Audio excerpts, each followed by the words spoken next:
My name is Nims Abunge, and I'm the pastor of Freedom's Ark and the chief executive of the Peace Alliance. I just wanted to talk about the power of multimedia in the 21st century and the impact that we know this has in our city, in our country, in our nation, and how vital it is both for the gospel and for all the messages we're trying to get across in this nation.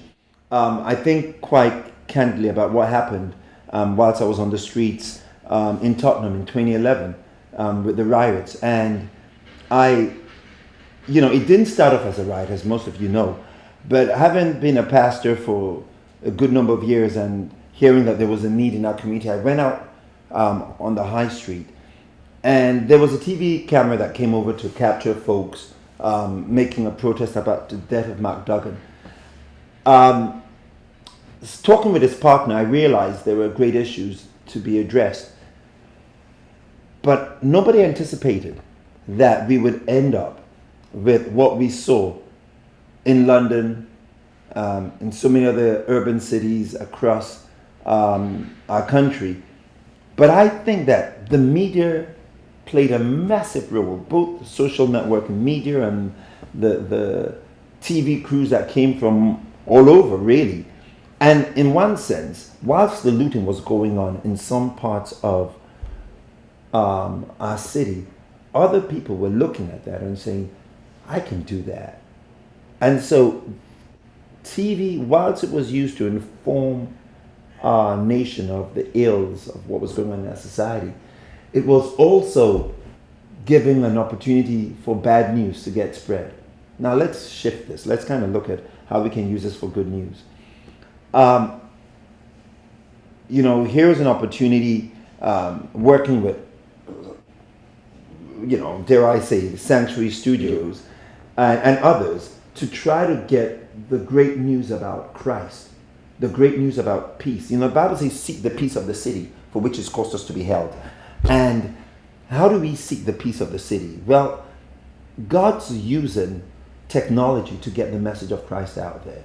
And God's using technology to get the message of peace and hope out to a broad society. I just came a few days ago from Nigeria, where there were several million people worshiping Christ.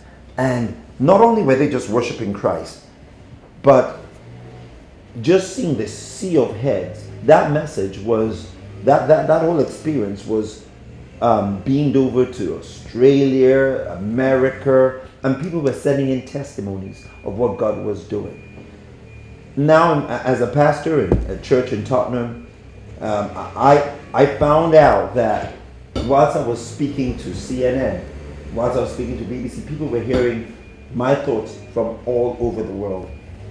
What's my message to church leaders today? If we're going to actually impact the world, we've got to come to a place where we actually have a multimedia that is first class. And we need to work with organizations that can help us get the good news in a perfected fashion out to a world that needs a perfected message. So pretty much, I'm about done, but I want to say this. I think it's right that we give the world a true picture of the greatness of the gospel we carry. We can't be second rate about it. We can't be average about it. That's interesting, the word average. The word average comes from the word avare. And that word avare means partially damaged goods. No, we're not going to give a partially damaged message to Christ, about Christ. What we're going to do is we're going to give the best message we can. And we're going to use media facilities such as the one you're looking at right now, Sanctuary Studios. And let's get the message out there and tell the world. Let's just believe God, that God uses us to make a difference in the world around us. God bless you, and it's been great being with you. All right, ciao. It's Nims. Yes.